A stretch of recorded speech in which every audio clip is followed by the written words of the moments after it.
Hi, I'm Andrew Heaton, former quarterback, ombudsman, and head cheerleader for the Dallas War Pigs. Roll Tide.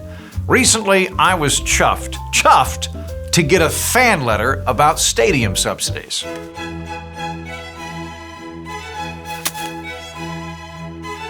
Jonathan writes, Dear Lord Uncle Heaton, I know you were against stadium subsidies, but I love football. Lots of people love football, like my daddy and my mom's tennis instructor, Mitch, who comes over several times a week. Football needs stadiums, so shouldn't we subsidize them? Please write soon, as I am dying of Bindi syndrome. Jonathan, first things first.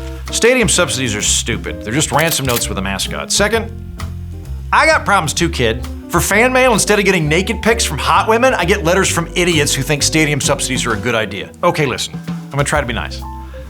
There are good arguments to be had about what government should involve itself with, safety nets, market failures, renaming bodies of water. But can we all at least agree that the private sector can, without any government help whatsoever, provide the following goods and/or services? Booze, prostitutes, bathroom graffiti, and entertainment. The private sector doesn't need any help making liquor. There's plenty of demand for it, and no government in the history of the world has ever needed to resort to subsidizing prostitution because of insufficient interest. Definitely not in Cleveland. Me? I buy 2 handles of hooker booze a week, distilled, bottled, and sold by hard-working American escorts. Then there's entertainment. The only form of entertainment which ever needs subsidies is entertainment nobody wants, like avant-garde black box cat theater. Romeo, Romeo, wherefore art thou, Romeo? Do you know what doesn't need subsidies?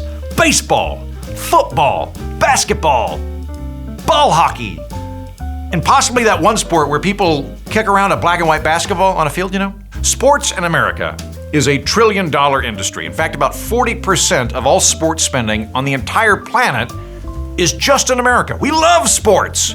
Professional sportsmen make millions of dollars and franchises are worth billions. Even the loathsome Las Vegas Raiders, who are basically the January 6th of the NFL, but with a shittier wide receiver.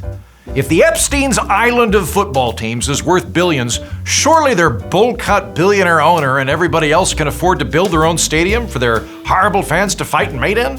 And yet, over the last 50 years, America and Canada have spent $33 billion of public funding to construct Major League sports stadiums, with taxpayers funding 3/4 of those costs. So if sports is a $1 trillion industry with billionaire team owners and millionaire players and hundreds of thousands of enthusiastic fans and weird pervert mascot creatures, why is the government giving them your money? Why do they need it? Because stadium subsidies are a scam, but with cheerleaders. Politicians and billionaires hoodwink the public because the public loves sports, but also understands economics about as well as the Raiders understand personal boundaries. Here's the usual pitch franchise plutocrats and political lizard people make to voters.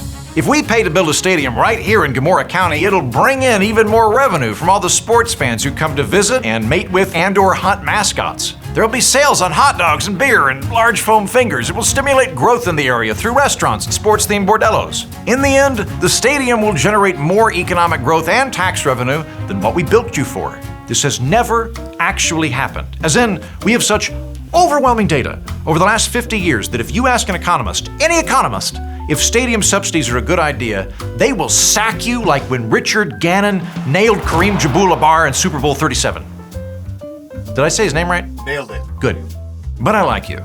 So I'm going to walk you through what's happening. Something called the broken window fallacy. Let's say a hurricane descends upon your town in Prolapse, Kansas, and breaks all the windows. And the mayor celebrates. He says, this is going to be great. With all these broken windows, everyone will have to hire glazers and trucks to transport their windows and escorts for those truck drivers.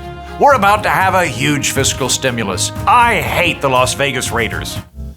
The problem with this mindset is that the new window money was already going to be spent elsewhere, more productively.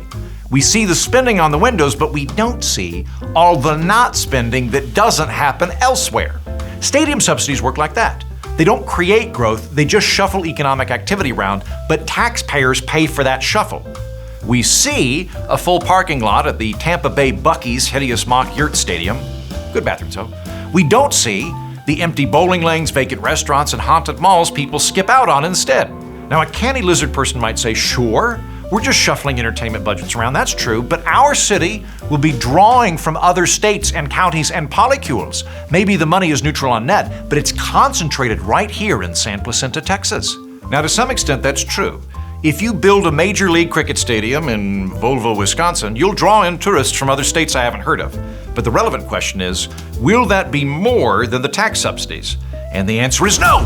If you ask an economist about that, they will slap you harder than when Nolan Ryan hit Usain Bolt in Supermatch 27B. And C. Even high-use sports stadiums are vacant more days than they're in use. It's not like the Las Vegas Raiders are growing corn in their big, wasted, dumb stadium the rest of the year, because that would require an actual skill set and base-level honesty. According to at least one economist, sports stadiums wind up producing about as much revenue as your average Target. These billionaires get your money through extortion. They straight up say, pay for our stadium or we'll abandon Scrumpox, Iowa for a better publicly funded deal in Goat Bitch, Alabama. No mayor wants to be the guy who lost a sports team, so politicians capitulate and throw money, your money, at them. Like this guy, Mark Davis. Don't let the $2 haircut administered by a monkey fool you. He's worth billions. He lives in a $14 million replica of the stadium taxpayers paid for. Do you really want to capitulate to that, dude? Look, the best argument in favor of stadium subsidies is the following. I know they're a waste of public funding, I know they're not good economics, and we're giving taxpayer money to billionaires who don't need it. I just really like sports, and you can't put a dollar amount on municipal prestige. It'll bring joy to my city, it'll bring esteem, and that's worth something. I'd rather the government waste our money on a place to watch Eagles fans pelt Santa with batteries than waste it on sugar subsidies or killing brown people. Okay, fair enough. I don't think the government should be doing things it doesn't need to do. And I also don't think the government should waste other people's money, even if it's wasting it on something popular. So Jonathan, thank you for your letter, your last letter. All I ask is, let's at least have an honest conversation about stadium subsidies. Let's talk about whether the intangibles are worth public expenditures. But let's quit lying to taxpayers that stadiums are investments that pay for themselves. Now, if you'll excuse me, I'm gonna go hunt whatever this freak show lab monstrosity thing is. Good day.